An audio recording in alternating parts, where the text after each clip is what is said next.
Ils ont souri en lui remettant le titre de propriété de la maison que j'ai saignée pour sauver de la saisie immobilière avec mes 30 000 $. Ma revanche? Arracher tout ce que j'avais construit et faire remorquer la voiture qu'ils m'avaient empruntée. Mon nom est Nan. J'ai 32 ans et ma vie était complètement définie avant même que je ne prenne ma première inspiration. Je suis jumelle. Mais dans ma famille, ce mot ne signifie pas être égal. Il ne signifie pas un partenariat ou un lien partagé. Il signifie qu'il y avait un personnage principal, et qu'ensuite il y avait la doublure. Je suis l'aîné de très exactement 6 minutes. Ce furent 6 minutes microscopiques et misérables passées à être enfant unique avant que ma sœur, Stella, n'arrive et n'éclipse complètement mon existence tout entière.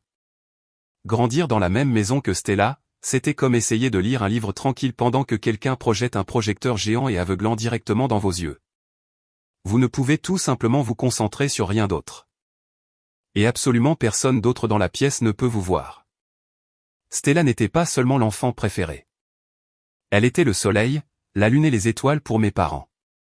J'ai passé toute mon enfance, mes années d'adolescence ingrate et la majeure partie de ma vingtaine à apprendre à être parfaitement invisible.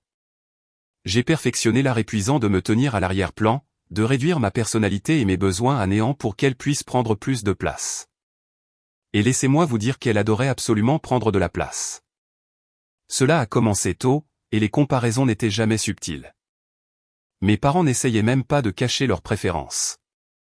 Je me souviens quand j'étais en CM2. C'était un mardi après-midi. Stella a rapporté un bulletin avec un B- dans son cours de sciences générales. Un B-. Mes parents, Walter et Margaret, ont agi comme si elle venait de guérir une maladie mondiale majeure. Ma mère est immédiatement allée dans la cuisine et a préparé un énorme gâteau au chocolat. Mon père nous a tous emmenés dans un restaurant de viande chic, levant un verre de cidre pétillant à son petit génie qui s'était tellement efforcé. J'étais assise tranquillement tout au bout de la table, coupant ma nourriture en minuscules morceaux, serrant mon propre bulletin sous la table.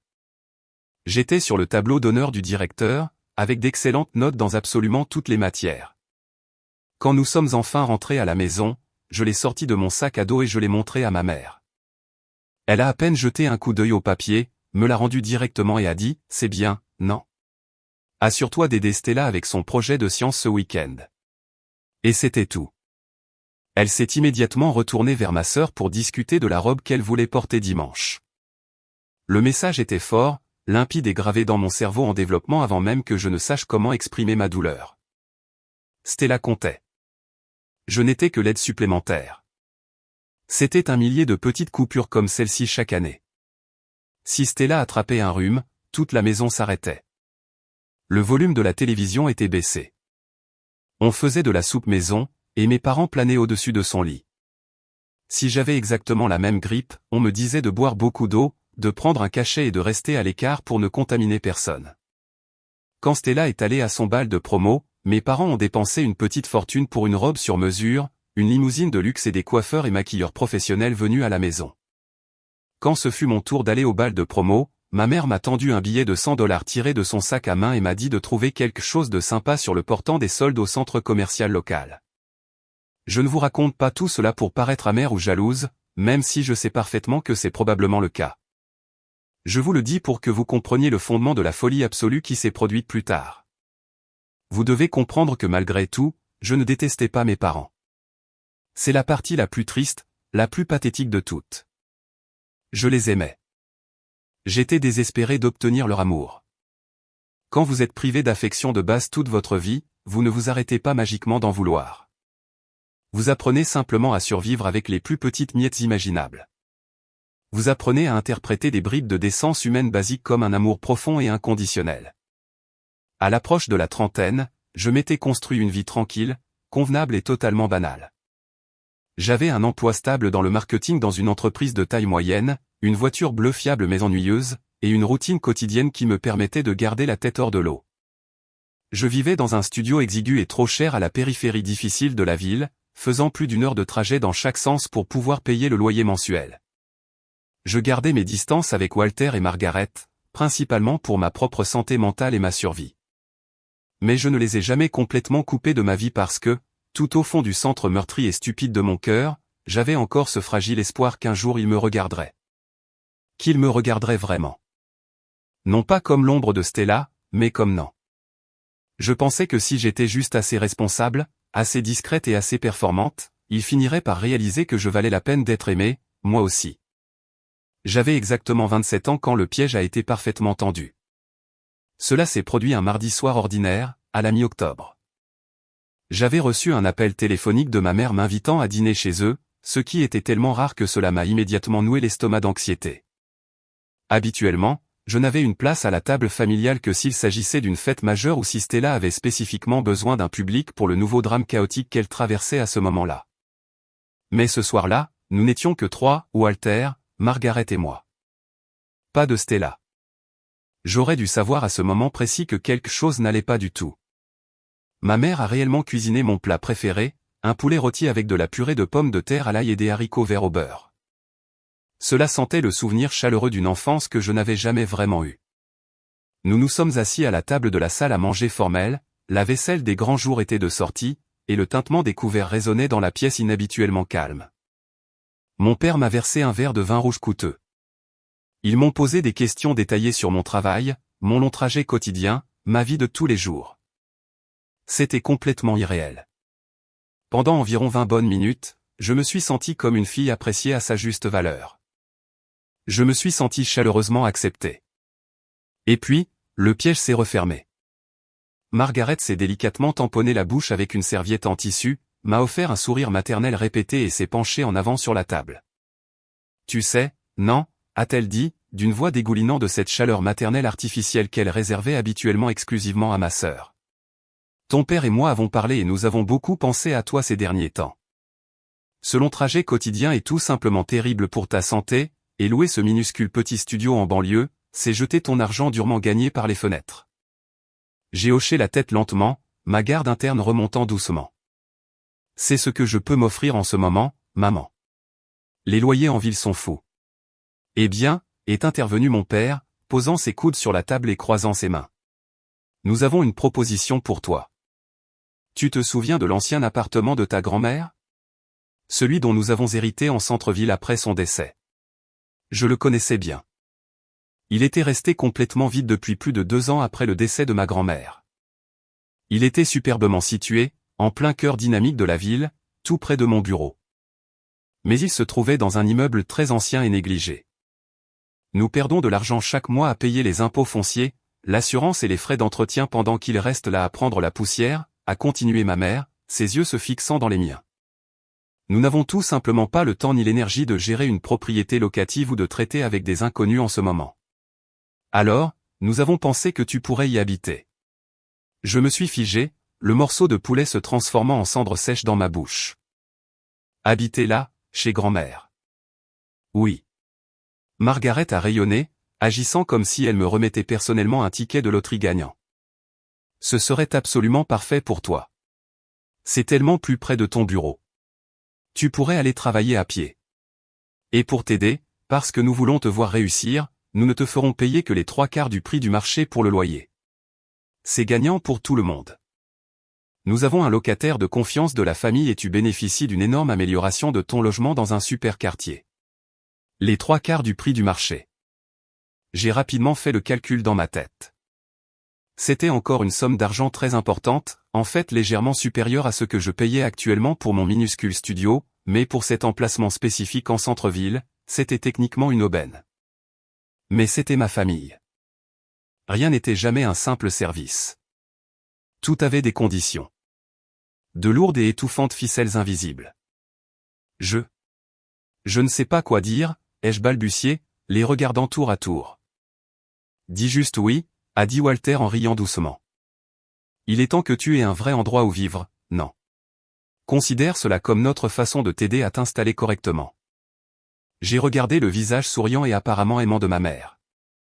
Pendant une fraction de seconde, j'ai occulté la manipulation. Je me suis laissé désespérément convaincre par l'histoire qu'il me vendait. Je me suis laissé croire qu'il se souciait réellement de mon trajet épuisant, qu'il voulait que je sois en sécurité et à l'aise, qu'ils assumaient enfin leur rôle de parents pour m'aider. J'ai activement ignoré les sonnettes d'alarme qui hurlaient dans ma tête pour me dire qu'il s'agissait d'une transaction commerciale froide déguisée en étreinte familiale chaleureuse. J'ai dit oui. Je les ai remerciés chaleureusement, trébuchant presque sur mes propres mots pour montrer ma profonde gratitude. J'ai ressenti un immense élan de loyauté aveugle et d'affection qui me rend physiquement malade aujourd'hui quand j'y repense. Ils avaient parfaitement posé l'appât et j'avais tout avalé d'un coup. Je pensais obtenir un foyer permanent. Je pensais faire un grand pas de plus vers le cœur de ma famille. Je n'avais absolument aucune idée que je venais de m'engager à être leur entrepreneuse de travaux non payés et leur futur tirelire d'urgence. L'illusion qu'ils avaient peinte s'est complètement brisée au moment précis où j'ai tourné la clé en laiton et suis entré dans l'appartement de ma grand-mère pour la première fois en tant que nouvelle locataire officielle. Mes parents avaient commodément oublié de mentionner l'état physique réel de l'endroit. En discutant, ils l'avaient qualifié négligemment un peu daté. C'était l'euphémisme du siècle. Ce n'était pas daté. C'était une zone insalubre qui attendait d'être condamnée. Quand j'ai poussé la lourde porte en bois, une épaisse vague d'air vicié et étouffant m'a frappé en plein cœur. Cela sentait la poussière accumulée depuis des décennies, la vieille graisse de cuisson et une odeur très distincte et âcre de pourriture humide. J'ai appuyé sur l'interrupteur, et les ampoules faibles ont révélé un cauchemar. Les murs, dont je me souvenais vaguement comme ayant une couleur crème douce et agréable lorsque je venais en visite étant enfant, étaient tachés d'un jaune nicotine écœurant. Le sol s'enfonçait littéralement sous mes pieds comme une éponge mouillée, gémissant bruyamment en protestation à chacun de mes pas. Je suis entré dans la cuisine et mon cœur s'est serré encore plus. Les appareils électroménagers semblaient appartenir à un musée de la Grande Dépression. Le réfrigérateur rouillé vrombissait dans un cliquetis terrifiant qui faisait vibrer le plancher, et le linoléum bon marché se décollait dans tous les coins, révélant des plaques de moisissure noire épaisse qui poussaient en dessous. La salle de bain était encore pire. Les joints entre les carreaux étaient complètement noirs, et le robinet laissait couler un filet continu d'eau couleur rouille. Je suis resté complètement immobile au milieu du salon, laissant tomber mon unique carton de produits de nettoyage sur le sol, et j'ai eu envie de m'effondrer et de pleurer. Ce n'était pas un foyer. C'était une tombe en ruine que quelqu'un avait simplement oublié d'enterrer. Mes parents ne m'avaient pas fait une fleur généreuse. Ils m'avaient légué une charge énorme et coûteuse parce qu'ils étaient trop radins et paresseux pour embaucher une équipe professionnelle pour vider l'endroit. Ils savaient que je ne me plaindrais pas. Ils savaient que j'accepterais, que je leur paierais le loyer à temps chaque mois et que je réparerais tout moi-même parce que j'étais la bête de somme fiable, invisible et désespérée de la famille. Mais en me tenant là, à respirer cet air toxique et poussiéreux, quelque chose a changé au plus profond de mon esprit. Au lieu de faire demi-tour, de partir et de leur jeter les clés au visage, ma réaction traumatique profondément ancrée s'est déclenchée.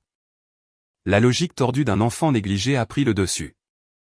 J'ai regardé le papier peint jaune qui se décollait et les planches pourries. Et j'ai pensé, si je répare cela, si je rends cet endroit beau et parfait, ils devront enfin me respecter. Ils verront à quel point je travaille dur. Ils devront me remarquer. Alors, je n'ai pas pleuré. J'ai attaché mes cheveux, relevé mes manches, mis un masque en papier épais et je suis parti au combat. Pendant toute l'année qui a suivi, ma vie est devenue un cycle punitif de travail physique épuisant. Je travaillais à mon poste exigeant de marketing d'entreprise pendant la journée, souriant aux clients et rédigeant des rapports. Et la nuit, je devenais une équipe de démolition à moi seul. J'ai arraché de mes propres mains la moquette dégoûtante tachée d'urine. Je me souviens m'être assise par terre à 2 heures du matin, utilisant une pince pour arracher des centaines d'agrafes rouillées du sous-plancher jusqu'à ce que mes cuticules saignent et que mes doigts soient écorchés, gonflés et couverts d'ampoules. J'ai frotté les carreaux de la salle de bain avec des produits chimiques agressifs jusqu'à ce que mes poumons me fassent physiquement mal et que je me sente étourdi par les vapeurs. Parce que j'avais versé presque toutes mes économies pour payer la caution initiale, le camion de déménagement et les premiers mois de loyer, je ne pouvais pas me permettre d'embaucher des entrepreneurs professionnels. J'ai dû apprendre à absolument tout faire moi-même. J'ai regardé des centaines d'heures de tutoriels vidéo en ligne. J'ai appris à reboucher correctement les cloisons sèches, à poncer les plinthes en bois, à remplacer un joint d'étanchéité en cire de toilette. Certaines nuits, j'étais trop fatigué pour me traîner jusqu'au matelas pneumatique bon marché que j'avais jeté sur le sol de la chambre. Je m'évanouissais simplement de fatigue sur le sous-plancher froid et nu du salon, me réveillant couverte de poussière de plâtre blanche, chaque muscle de mon corps hurlant d'une douleur agonisante. Mais lentement, douloureusement, centimètre par centimètre, l'appartement a recommencé à respirer. J'ai peint les murs d'un blanc pur et lumineux, éliminant à jamais les horribles taches jaunes. J'ai acheté des luminaires simples mais modernes en solde et je les ai installés. Chaque bleu sur mes genoux, chaque coupure profonde sur mes mains, chaque dollar extrait de mon budget serré me semblait être un sacrifice physique que j'offrais avidement sur l'autel de l'approbation de mes parents. Je me persuadais que je construisais mon sanctuaire ultime. C'était le seul espace au monde qui appartenait entièrement à mes efforts. C'était le seul endroit où l'air ne résonnait pas constamment du nom de Stella. À l'intérieur de ces murs fraîchement peints, je n'étais pas la jumelle de secours. J'étais la créatrice. Ou du moins, c'est ce que je croyais bêtement. Cela a pris près de 3 années épuisantes de ma vie. Mais l'appartement est devenu complètement méconnaissable par rapport à la ruine malodorante dans laquelle j'étais entré. Il est passé d'un risque sanitaire littéral à un espace de vie véritablement magnifique, lumineux et moderne. Ce n'était pas un pantouse de luxe, mais c'était le mien, et il était absolument impeccable. Un week-end, après avoir économisé une prime de fin d'année décente au travail, j'ai enfin décidé de m'attaquer au système électrique défaillant. Les prises étaient de vieilles installations sans terre à 2 broches qui faisaient des étincelles chaque fois que je branchais l'aspirateur. J'ai passé 3 jours d'affilée à remplacer chaque prise, interrupteur et plaque de finition dans tout l'appartement. Quand j'ai finalement fait venir un électricien agréé par la ville pour inspecter le tableau principal et valider mon travail d'amateur, il a parcouru les pièces avec une lampe de poche, secouant constamment la tête. « Vous avez vraiment fait tout ce travail vous-même » a-t-il demandé, me regardant avec une surprise sincère. « Oui » ai-je dit, essuyant une traînée de poussière de plâtre de mon front en sueur. « Est-ce que ça va ? Est-ce que j'ai fait des erreurs ?» Il a ri à haute voix. « Ça va ?» Le vieux câblage en tissu à l'intérieur de ces murs était une catastrophe absolue qui n'attendait qu'un déclencheur. Vous n'avez pas seulement remis l'endroit aux normes. Vous avez probablement évité que tout cet immeuble ne brûle dans un incendie électrique. J'ai souri.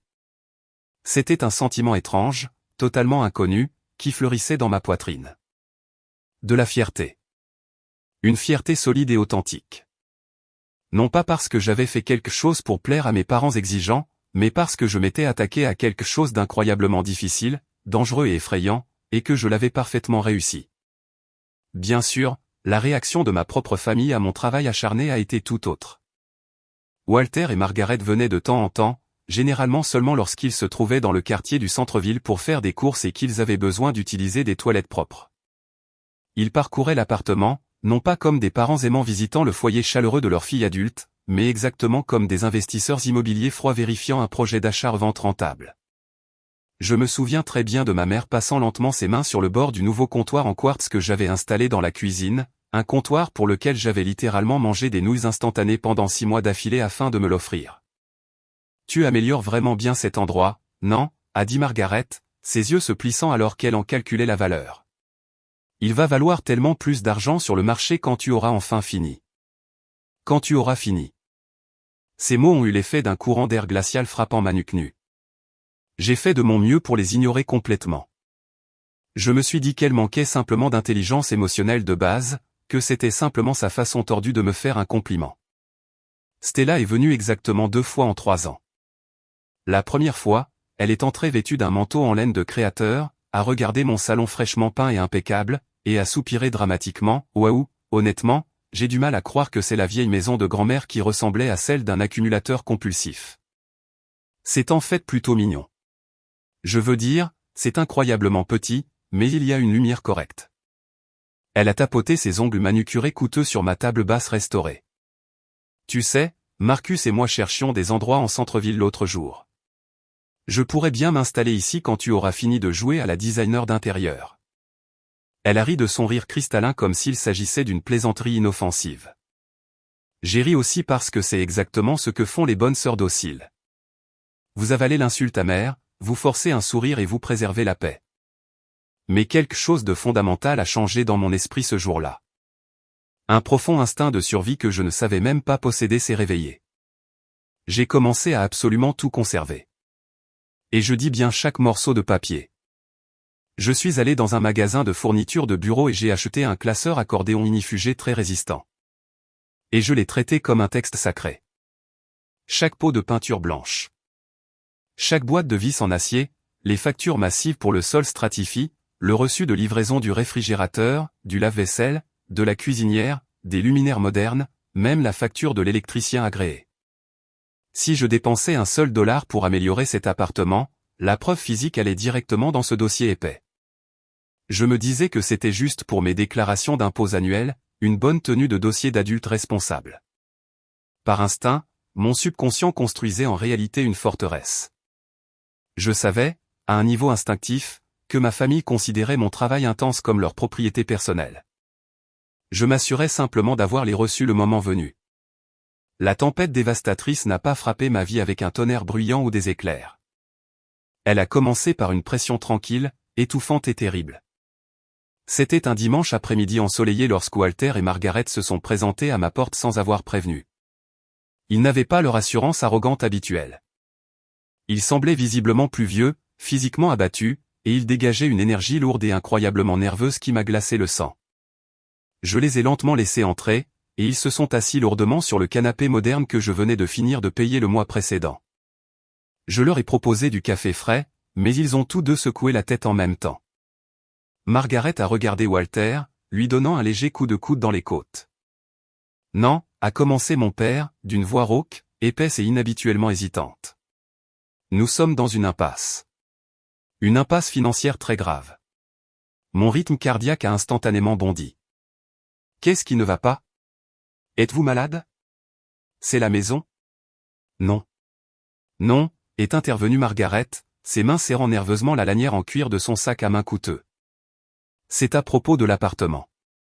Cet appartement en particulier. » J'ai senti le sang se vider de mon visage, me laissant glacer. « Qu'y a-t-il? » J'ai payé mon loyer le 1er du mois, exactement comme toujours. Walter a soupiré lourdement, se penchant en avant et posant sa tête grisonnante dans ses mains. C'est la banque, non. Nous avons secrètement contracté une deuxième hypothèque sur cette propriété il y a quelques années pour aider à financer le projet de boutique de Stella. L'entreprise a complètement fait faillite. Tu le sais. Mais les paiements mensuels du prêt. Nous avons pris du retard. Beaucoup de retard. La banque vient d'envoyer un dernier avis. Ils menacent de saisir la propriété d'ici la fin du mois. Je les ai regardés, mon cerveau essayant désespérément d'assimiler ces mots horrifiants. Saisir. Ils allaient perdre l'appartement. Mon appartement. Les murs blancs pour lesquels j'avais littéralement saigné. Les sols lisses que j'avais posés sur mes genoux meurtris. Le sanctuaire sur que j'avais reconstruit à partir d'une ruine toxique. Tout cela était sur le point d'être emporté parce qu'ils avaient contracté un prêt massif pour le projet raté et superficiel de Stella. « Combien devez-vous » ai-je demandé, ma voix étant à peine un murmure sec. « 30 000 $, a dit ma mère doucement. Une larme unique a coulé à point nommé le long de sa joue poudrée. Nous ne les avons tout simplement pas, non. La pension de retraite de ton père est entièrement bloquée dans des investissements, et avec notre dossier de crédit, nous ne pouvons obtenir d'autres prêts nulle part. Un silence de plomb régnait dans le salon, lourd, épais et tout à fait toxique. 30 000 $. C'était presque exactement la somme d'argent que j'avais réussi à accumuler péniblement sur mon compte d'épargne à haut rendement au cours des 5 dernières années. C'était mon filet de sécurité ultime. C'était mon fonds de liberté pour acheter un jour mon propre logement. Nous ne pouvons absolument pas perdre cet endroit, a supplié Walter, me regardant avec des yeux écarquillés et désespérés. C'est notre propriété familiale, et s'il te plaît, vois cela comme un investissement. Non, tu vis ici maintenant. Tu as fait un travail tellement incroyable. Nous ne pouvons pas laisser la banque te le prendre. Puis Margaret a asséné le coup de grâce absolu. La phrase soigneusement calculée qui a instantanément brisé toutes mes défenses logiques. Elle a tendu la main, a saisi ma main froide, l'a serrée fort et m'a regardé droit dans les yeux. Si tu peux nous aider juste cette fois, non, nous veillerons absolument à ce que tu sois récompensé. Cet appartement sera entièrement à toi un jour. Nous te le promettons. Un jour. C'était exactement la même carotte empoisonnée qu'ils agitaient agressivement devant moi depuis que j'avais 6 ans. Juste un service de plus. Juste un sacrifice massif de plus. Sois gentil encore une fois et ensuite nous t'aimerons enfin. Ensuite, tu seras enfin l'égal de Stella. Je savais logiquement qu'il s'agissait d'une manipulation. Je suis une femme instruite et professionnelle qui travaille dans le marketing. Je sais exactement comment repérer un argumentaire frauduleux. Mais la petite fille blessée en moi, celle qui voulait juste un gâteau cuit pour son tableau d'honneur, a complètement pris les commandes. J'ai regardé autour de moi mon beau salon chaleureux. J'ai regardé mes parents, me suppliant littéralement de les aider. Je voulais être l'héroïne de la famille. Je voulais être la personne responsable qui sauvait la famille, et non pas Stella qui l'avait ruinée. D'accord, ai-je expiré, la poitrine serrée. Je les ai. Je vais vous donner l'argent. Dès le lendemain matin, avant le travail, je suis entré dans ma succursale bancaire locale. Mes mains tremblaient si violemment que je pouvais à peine tenir le stylo pour signer l'autorisation de virement. 30 000 $. Des années à éviter rigoureusement les vacances, à ignorer ma garde-robe démodée, à préparer des déjeuners bon marché chaque jour et à faire d'innombrables heures supplémentaires. Tout cela s'est envolé en une signature. J'étais assise directement en face du guichetier, regardant l'écran de l'ordinateur tandis que les chiffres importants passaient définitivement de mon compte sécurisé au compte vide de mi-octobre de mon père. Lorsque le guichetier a souri poliment et m'a remis le reçu de confirmation imprimé, je me suis senti physiquement malade. Une vague de nausées profonde et vertigineuse a envahi tout mon corps. C'était exactement comme si je venais d'acheter un semblant d'amour au rayon des soldes. Je suis sorti de la banque tranquille pour me retrouver sous la lumière aveugle du soleil, serrant le morceau de papier contre ma poitrine, essayant désespérément de convaincre mon cerveau affolé que j'avais pris la bonne décision. J'avais sécurisé mon magnifique foyer. J'avais sauvé mes parents désespérés de la ruine. J'ai conduit ma voiture directement chez eux pendant ma pause déjeuner pour leur déposer les documents bancaires. Quand j'ai franchi la porte d'entrée pour entrer dans la cuisine, Walter et Margaret attendaient anxieusement près du comptoir. Margaret a jeté un coup d'œil au reçu dans ma main et m'a pratiquement serré dans ses bras. « Oh, non !» a-t-elle crié fort, me serrant les épaules plus fort qu'elle ne l'avait fait en une décennie entière. « Merci. Merci infiniment. Tu nous as vraiment sauvés. » Walter s'est approché, a posé une main lourde et étonnamment chaleureuse sur mon épaule tendue, et m'a regardé avec une expression que je ne l'avais jamais vue diriger vers moi de toute ma vie. C'était une approbation sincère et exclusive. « Nous sommes tellement fiers de toi, non ?» a-t-il dit, sa voix grave teintée d'une réelle émotion. « Tu es une si bonne fille.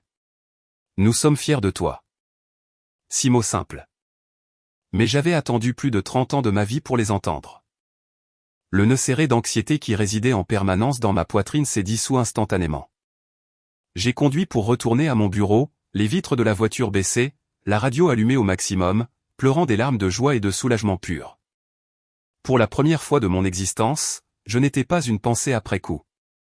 J'étais choisi. J'étais hautement estimé. Pendant quelques courtes semaines, j'ai vécu dans un état de bonheur complet et naïf. Le nuage lourd, sombre et étouffant qui avait plané sur ma relation avec mes parents toute ma vie semblait s'être miraculeusement dissipé. Quand je les appelais au téléphone, ils répondaient dès la première sonnerie. Quand je m'arrêtais à la maison le week-end, ils me proposaient immédiatement de la nourriture fraîche.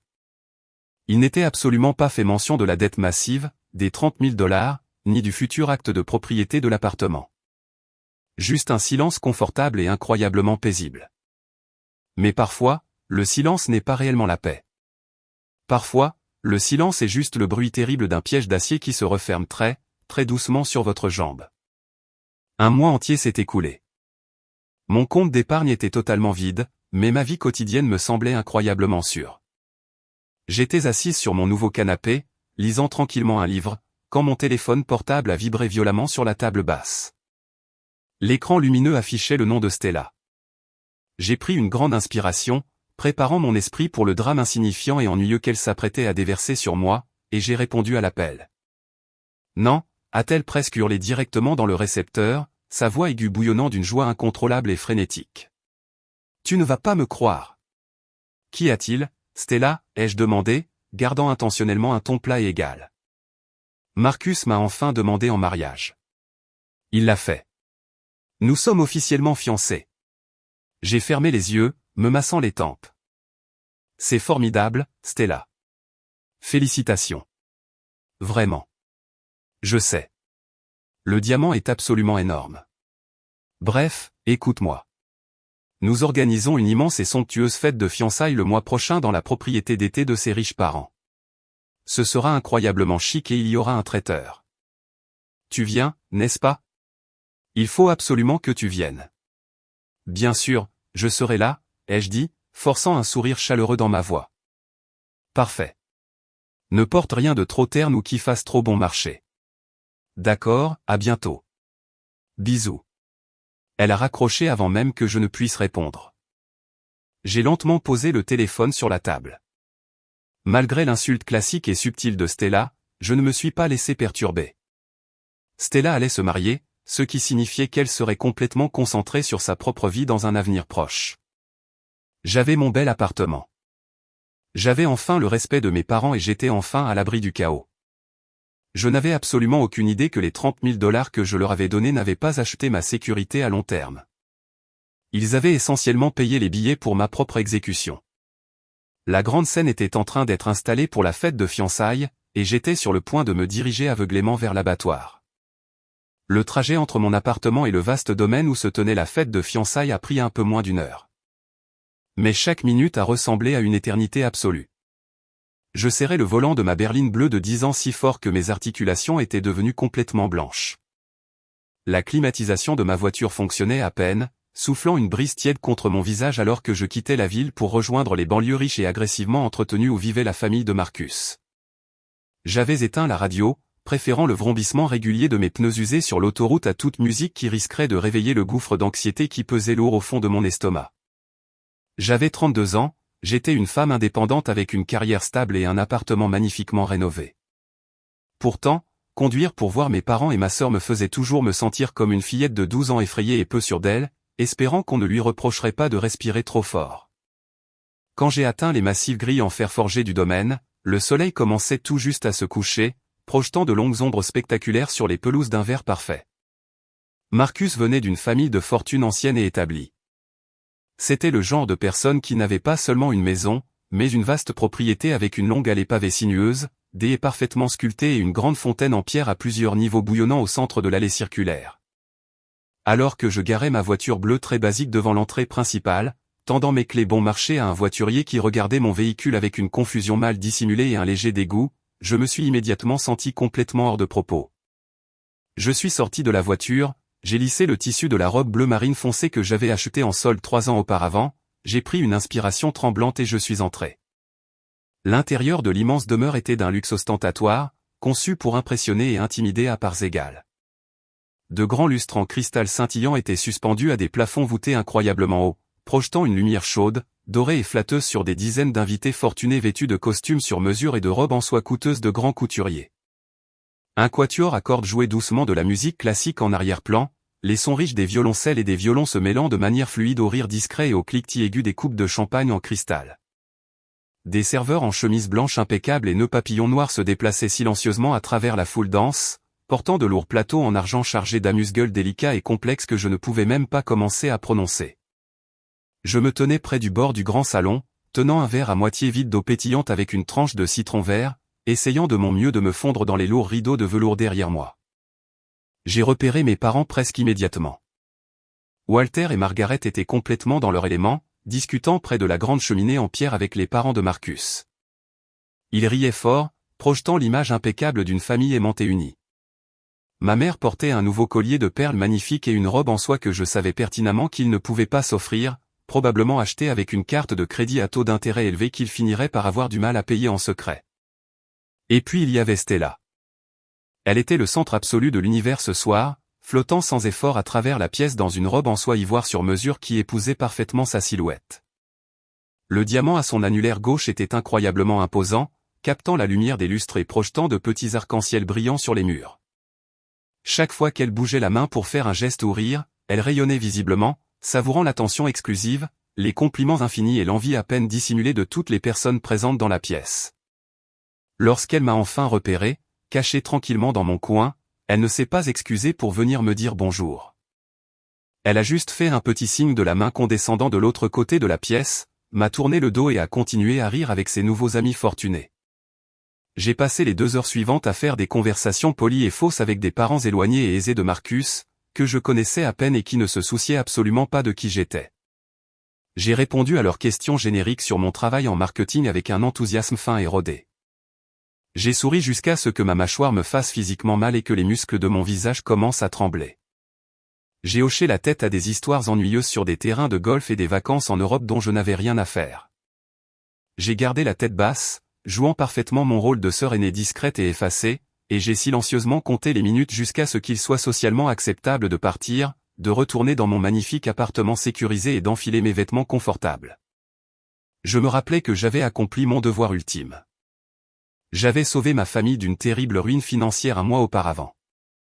J'étais une bonne fille.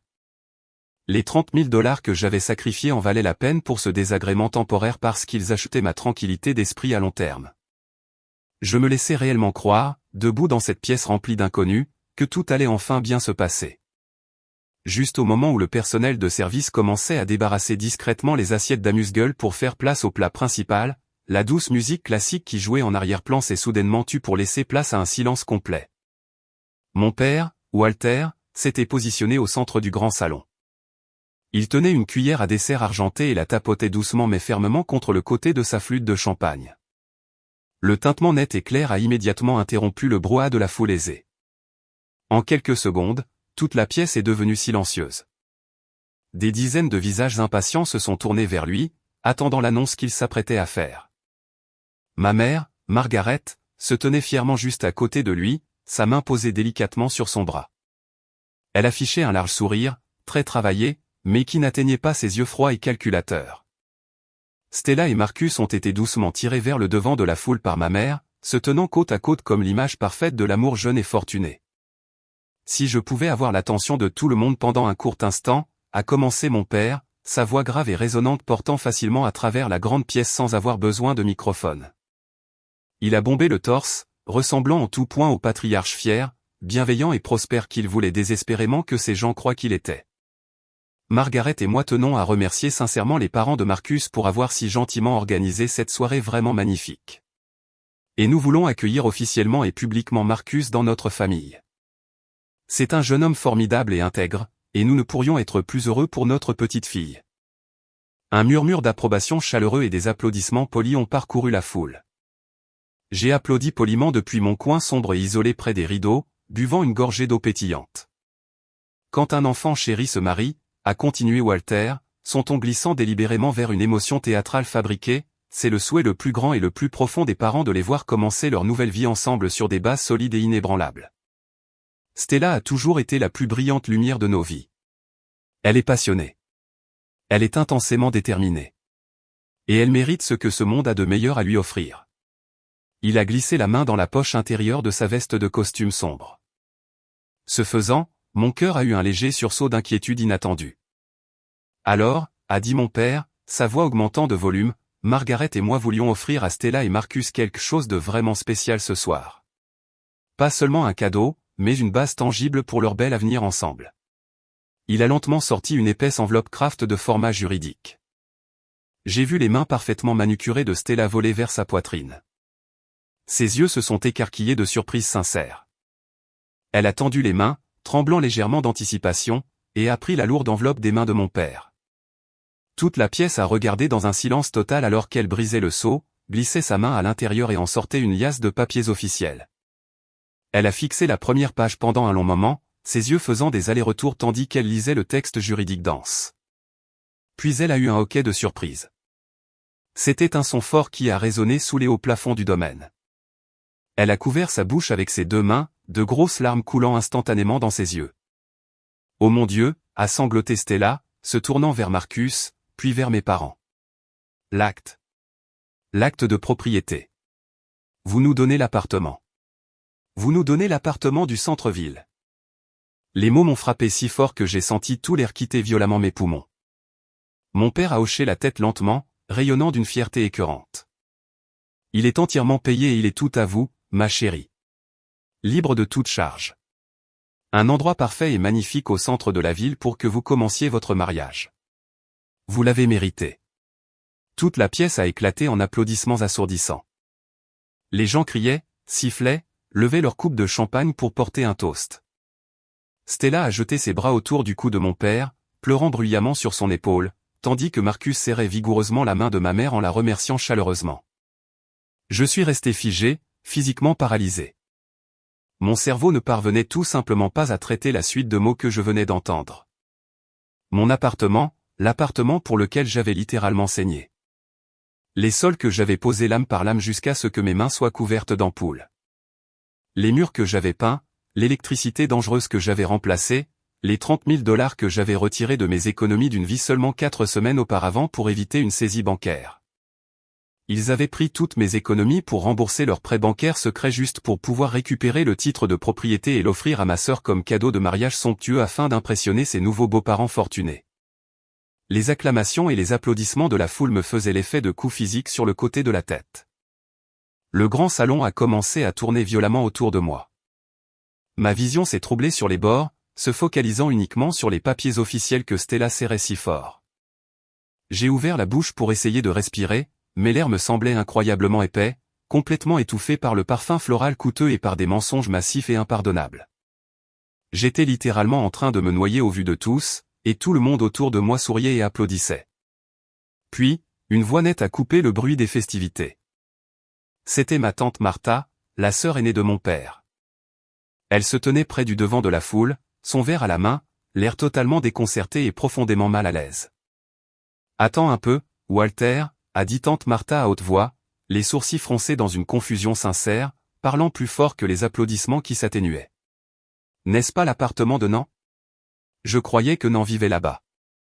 N'a-t-elle pas passé des années à réparer cet endroit horrible ? » Les rires joyeux dans la pièce se sont immédiatement tus. Les applaudissements ont connu une fin soudaine et incroyablement gênante, laissant place à un silence lourd et tendu. Toutes les têtes se sont détournées du couple heureux pour me regarder directement, alors que je me tenais immobile dans l'ombre près des rideaux. Des dizaines et des dizaines de visages me fixaient.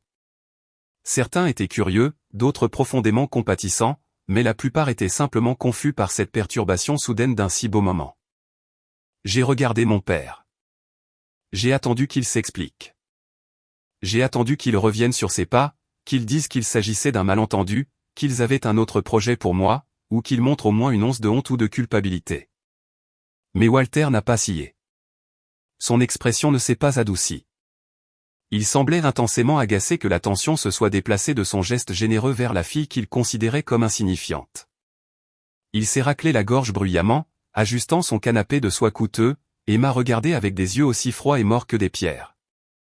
Nan y est resté quelques années, oui, a-t-il dit d'une voix fluide, s'adressant à la foule comme si j'étais une connaissance lointaine et légèrement perturbée plutôt que sa propre chair. Mais elle y vivait avec un loyer fortement subventionné. Nous nous sommes montrés plus que généreux avec elle pendant très longtemps. Il est temps qu'elle passe à autre chose, qu'elle trouve sa propre voie et qu'elle laisse le tour à sa sœur. La propriété familiale appartient désormais à Stella et Marcus. Margaret a immédiatement hoché la tête dans un accord énergique, se rapprochant de Stella pour poser un bras protecteur autour de sa taille. Exactement, a ajouté ma mère, sa voix coupante et méprisante. Nan est une adulte. Elle a profité de cet appartement bien assez longtemps. Il est temps qu'elle arrête de compter sur notre charité et qu'elle apprenne enfin à se débrouiller seule. L'audace stupéfiante de ce mensonge m'a physiquement paralysé. Une chaleur brûlante est montée dans ma gorge comme de l'acide. Je voulais hurler. Je voulais arracher les rideaux de velours des murs. Je voulais crier de toutes mes forces que j'avais payé mon loyer à temps chaque mois. Que j'avais reconstruit chaque mètre carré de cette ruine de mes propres mains. Que je venais de leur remettre 30 000 $ en espèces pour sauver cet endroit de la banque. J'ai ouvert la bouche pour parler, pour me défendre farouchement, pour exposer leur immense fraude à tous ces inconnus fortunés. Mais ma voix n'a tout simplement pas pu sortir. 32 ans d'un conditionnement psychologique strict et implacable retenaient mes cordes vocales. J'étais profondément programmé pour encaisser les coups. J'étais programmé pour protéger leur image publique à tout prix. Je suis resté là, comme un fantôme invisible et pathétique, tandis que ma famille m'expulsait publiquement de ma propre vie, volait mes économies et présentait cela à une assemblée de millionnaires comme un acte d'amour et de rigueur parentale. Stella ne m'a même pas regardé. Elle n'a pas montré le moindre signe de sympathie. Elle m'a de nouveau tourné le dos, ricanant à travers ses fausses larmes, chuchotant à Marcus de quelle couleur ils allaient peindre le salon. La foule, sentant que le moment de gêne était passé, a recommencé à applaudir poliment, beaucoup plus fort cette fois, essayant désespérément d'occulter ce moment familial particulièrement laid. J'ai posé mon verre d'eau pétillante sur une table d'appoint en bois. Cela a fait un léger bruit que personne n'a entendu. Je me suis retourné, j'ai franchi les lourdes portes d'entrée pour sortir dans la nuit humide, et j'ai silencieusement remis mon ticket au voiturier. Je n'ai dit au revoir à personne. Je n'ai pas demandé d'explication. Je suis simplement monté dans ma voiture bleue bon marché, j'ai franchi les grandes grilles de fer et je suis parti dans l'obscurité. Il venait de donner mon foyer à ma sœur, mais il n'avait absolument aucune idée de ce que mon silence était en train de préparer. Le long trajet de retour de la riche banlieue vers la ville s'est fait dans un silence total et terrifiant. Je n'ai pas allumé la radio. Je n'ai pas pleuré. Pas une seule larme n'est tombée de mes yeux. La tristesse écrasante et lourde qui avait défini mon enfance et ma vie d'adulte avait entièrement disparu. Elle était remplacée par autre chose. Quelque chose de glacial, d'hyper précis et de profondément déterminé. C'était exactement comme si un câble d'acier rouillé et tendu à l'intérieur de ma poitrine avait été tiré beaucoup trop loin et venait de se rompre. C'était une rupture nette, silencieuse et indolore. J'étais entièrement libéré d'eux. Quand j'ai enfin déverrouillé la porte de mon appartement et suis entré, j'ai allumé toutes les lumières. Je ne voyais plus un foyer chaleureux. Je ne voyais plus le sanctuaire que j'avais passé 3 années éprouvantes à bâtir de mes propres mains. Je voyais une scène de crime. Je voyais un immense coffre-fort de preuves. Chaque chose dans cet appartement, de la peinture blanche sur les cloisons sèches aux appareils en acier inoxydable dans la cuisine, était une manifestation physique de mon travail volé et de mon argent dérobé. Ils pensaient réellement pouvoir m'effacer et remettre le fruit de mes efforts à Stella sur un plateau d'argent. Ils pensaient que j'allais simplement ranger mes vêtements dans des sacs poubelles noirs, pleurer toutes les larmes de mon corps et disparaître tranquillement dans la nuit comme je le faisais toujours. J'ai sorti mon téléphone et j'ai composé le numéro de ma meilleure amie, Harper. Elle a répondu à la 2e sonnerie, la voix ensommeillée. « Harper » ai-je dit, ma voix étant étrangement calme, plate et dénuée de toute émotion. « Est-ce que je peux venir dormir dans ta chambre d'amis pendant quelques semaines ?»« Bien sûr » a-t-elle répondu immédiatement, se réveillant sur le champ en percevant le ton étrange de ma voix. « Est-ce que ça va ? Qu'est-ce qui s'est passé à la fête ? » « Je t'expliquerai tout plus tard » ai-je répondu calmement. « Pour l'instant, j'ai juste besoin d'un endroit où dormir ce soir, et j'ai besoin que tu m'envoies le numéro de l'entreprise de déménagement pour laquelle travaille ton frère. J'ai besoin de demain. » À 2 heures du matin, j'étais assise à mon comptoir de cuisine avec une grande tasse de café noir et mon épais classeur accordéon de reçu étalé devant moi. Je ne pleurais pas. Je calculais. J'avais élaboré un plan. Ce n'était pas une réaction chaotique ou émotionnelle née d'une colère passagère. C'était un plan précis, impitoyable et parfaitement légal pour récupérer mon dû. Je n'allais pas détruire leur propriété. Je n'allais pas briser des fenêtres ou faire des trous dans les murs. J'allais simplement reprendre exactement ce qui m'appartenait légalement, au centime près. Chaque article que j'avais acheté, chaque équipement que j'avais installé, chaque appareil pour lequel je possédais un reçu, j'allais le reprendre pour leur laisser exactement ce qu'ils m'avaient confié 3 ans plus tôt, une coquille vide, délabrée, malodorante et inhabitable. Le chaos coordonné a commencé à exactement 8 heures le lendemain matin. J'avais appelé mon bureau pour prendre un jour de congé d'urgence, prétextant un problème familial grave. Les premiers à arriver à l'appartement ont été une équipe d'artisans et d'électriciens locaux que j'avais embauchés en leur offrant un tarif d'urgence en espèces. Je les ai accueillis à la porte avec un bloc-notes et les copies de mes reçus. « Je veux que absolument tout soit débranché », a déclaré le chef d'équipe, montrant la cuisine, le réfrigérateur, la cuisinière, le lave-vaisselle. Bouchez soigneusement toutes les conduites d'eau. Sécurisez les fils électriques. Retirez tous les luminaires modernes du plafond dans chaque pièce. Bouchez les fils et laissez seulement des ampoules nues. L'homme a regardé la cuisine moderne et magnifiquement finie, se grattant la tête sous sa casquette. « Madame, je peux le faire, mais si nous retirons tous ces appareils encastrés et ces équipements, cet endroit va se retrouver complètement vide et inhabitable. » « C'est exactement le but, » ai-je répondu calmement, lui tendant une liasse de billets en guise d'acompte. « Commencez par la cuisine, puis passez aux meubles de salle de bain et au miroir. » Pendant les 4 heures qui ont suivi, l'appartement a été rempli par le bruit des perceuses électriques, des marteaux et des ouvriers qui s'interpellaient. C'était la plus belle musique que j'ai jamais entendue. C'était le son distinct de ma prise de pouvoir. Je me tenais contre le mur et je regardais le réfrigérateur coûteux que j'avais acheté être emporté sur un diable. Je regardais le lustre moderne de la salle à manger être dévissé, ne laissant que 2 fils dénudés sortant d'un trou dans le plafond. Puis sont venus les sols. J'avais conservé la facture d'achat détaillée prouvant que j'avais acheté les lames de parquet stratifiées imperméables et la sous-couche en mousse. Je me suis agenouillé dans un coin du salon, j'ai pris un pied de biche et j'ai détaché la première plainte blanche du mur. J'ai ensuite demandé à l'équipe d'arracher le sol. Ils m'ont regardé comme si j'étais devenu folle, mais ils étaient très bien payés à l'heure. Ils ont utilisé des barres de fer pour décoller le stratifié, lame après lame, en les empilant soigneusement dans le couloir pour le transport. Et là, caché sous le magnifique sol que j'avais construit, la vilaine vérité est réapparue, le vieux sous-plancher de bois d'origine, taché et dégradé, et les morceaux collants de la Thibaud d'origine moisie étaient exposés à la lumière du jour. L'odeur terrible de pourriture humide et de décennies de négligence a immédiatement envahi la pièce, piquant le nez. À midi, l'endroit ressemblait exactement à ce qu'il était le jour où mes parents m'en avaient remis les clés. Il était délabré, vide, sentant le renfermé et totalement délaissé. C'était un désastre parfait. À 13 heures précises, le frère de Harper est arrivé avec un grand camion de déménagement et une équipe de 3 déménageurs costauds. Le chargement a immédiatement commencé. Ils ont emporté mon canapé, mon cadre de lit, mon matelas, ma télévision, mes vêtements et les piles de parquet stratifiés récupérées. Ils ont chargé les appareils de cuisine que j'avais achetés à l'arrière du camion, en les attachant solidement.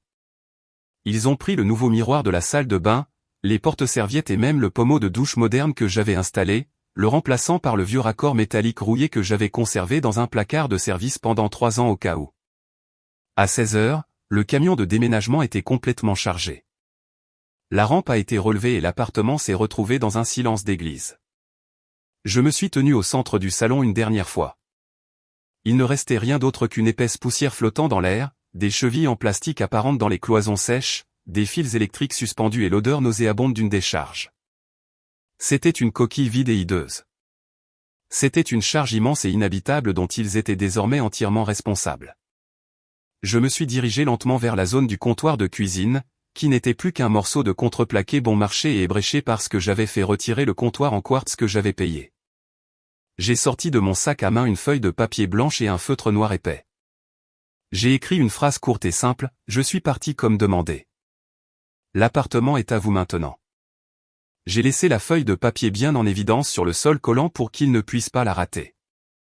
Je suis sorti, j'ai verrouillé la lourde porte derrière moi et j'ai glissé les clés en laiton dans une enveloppe d'expédition rembourrée. J'ai conduit directement jusqu'à un service de coursier du centre-ville et j'ai payé pour une livraison express le lendemain avec signature obligatoire, directement au bureau de mon père. Je n'ai pas laissé d'adresse de réexpédition. Je n'ai pas laissé de numéro de téléphone.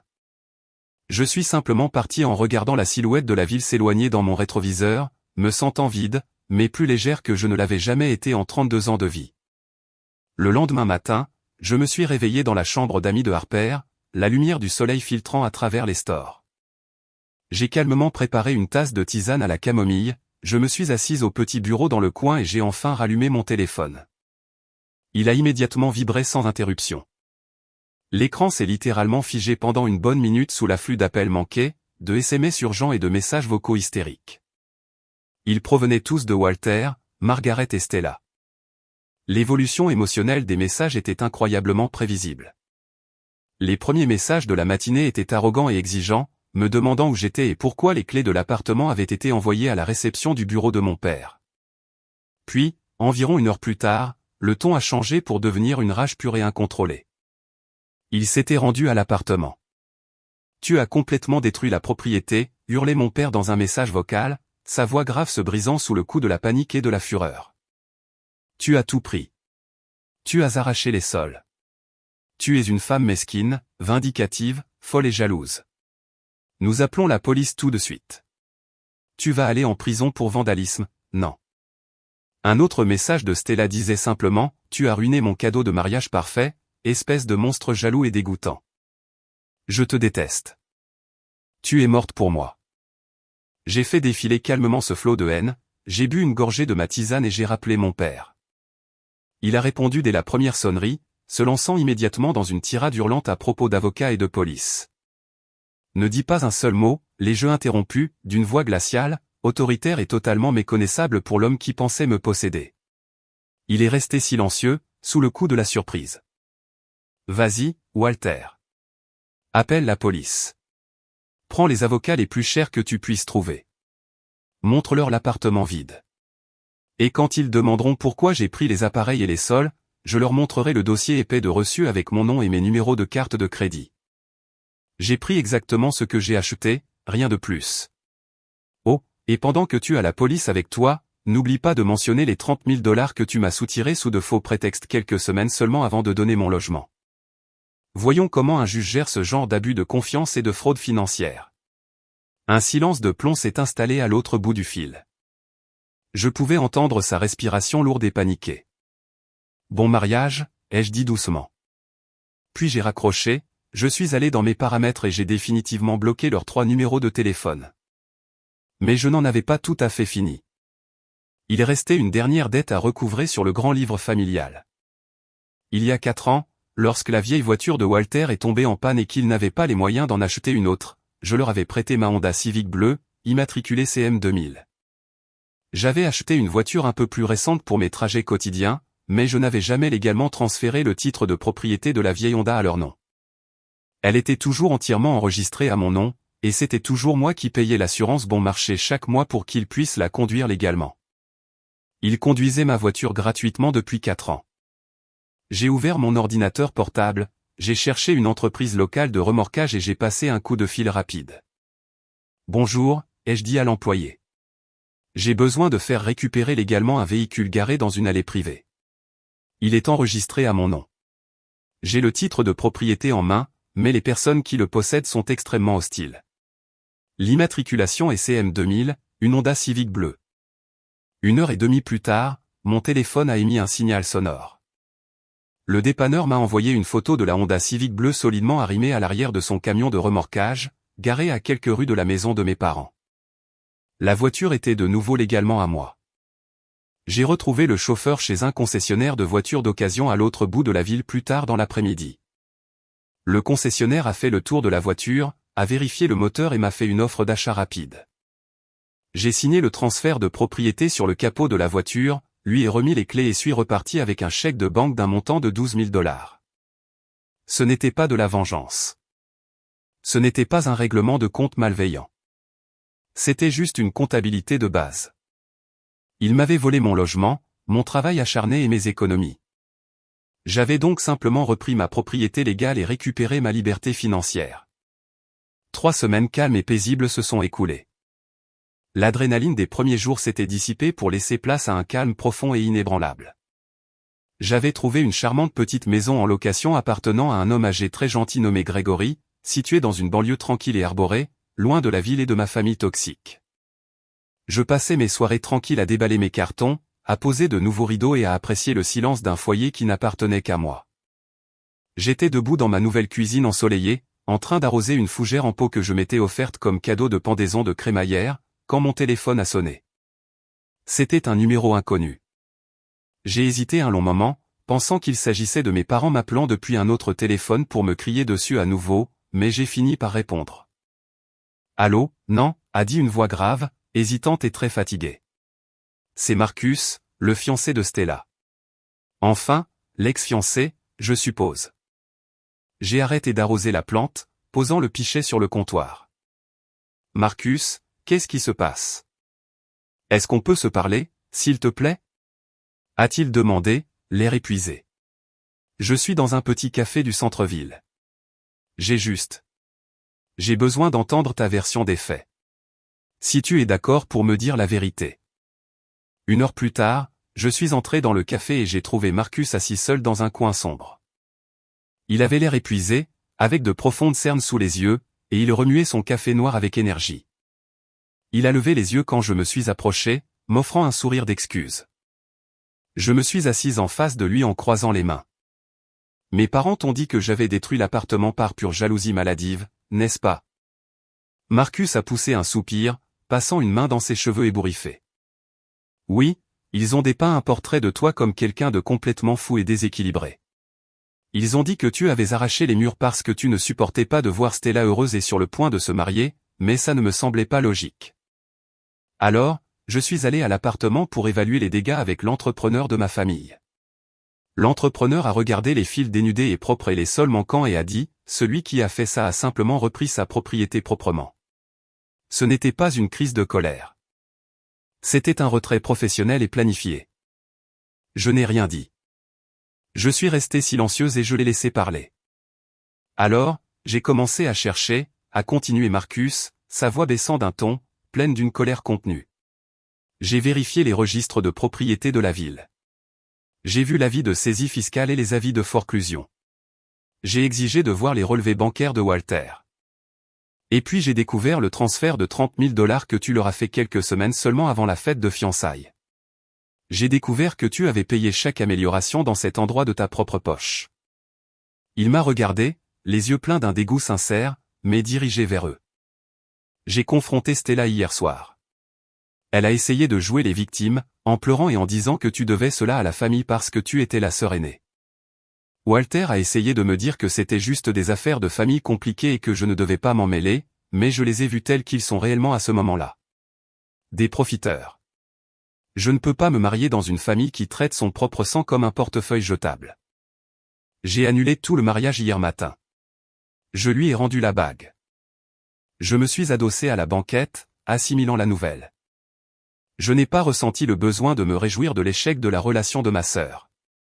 J'ai juste hoché la tête lentement. Je suis désolé que tu aies été pris au piège au milieu de tout ce gâchis, Marcus. Plus tard dans la soirée, j'ai reçu un long message de ma tante Martha. Elle m'a dit que la maison de mes parents était devenue un véritable champ de bataille. Stella hurlait depuis 3 jours, jetant des objets, rejetant la faute sur le monde entier sauf elle-même pour avoir perdu un mari millionnaire. Walter et Margaret devaient faire face à une facture astronomique pour remettre en état l'appartement délabré qu'ils possédaient désormais mais ne pouvaient ni louer ni vendre en l'état, et ils prononçaient mon nom comme une malédiction. J'ai lu le message, j'ai souri légèrement et je l'ai définitivement supprimé. Qu'il crie. J'ai parcouru ma petite maison de location. Il n'y avait aucun fantôme ici. Aucune attente écrasante, aucun amour conditionnel, aucune comparaison constante avec ma sœur jumelle. J'ai aménagé les pièces avec les mêmes mains qui avaient autrefois reconstruit un appartement délabré. Mais cette fois, je ne construisais pas désespérément un sanctuaire pour mendier l'approbation de mes parents. Je construisais ma propre vie. Chaque matin, à mon réveil, l'air me semble incroyablement léger. Chaque moment de silence est mérité et sûr. J'ai arrêté d'attendre que quelqu'un d'autre remarque enfin que j'existais, parce que j'ai enfin fini par me remarquer moi-même. Parfois, l'idée d'une famille idéale me manque, mais je me rappelle exactement ce qu'il m'en coûtait de mendier un amour toxique assorti d'un prix exorbitant. Désormais, je ne mendie plus. Je choisis la paix. Je choisis des limites claires et fermes. Je me choisis, moi. Et si quelqu'un ose qualifier cela d'égoïsme, c'est qu'il n'a manifestement jamais su ce que c'était que de survivre en étant invisible. Je n'ai pas perdu une famille. J'ai perdu mes geôliers. Et enfin, je suis complètement libre.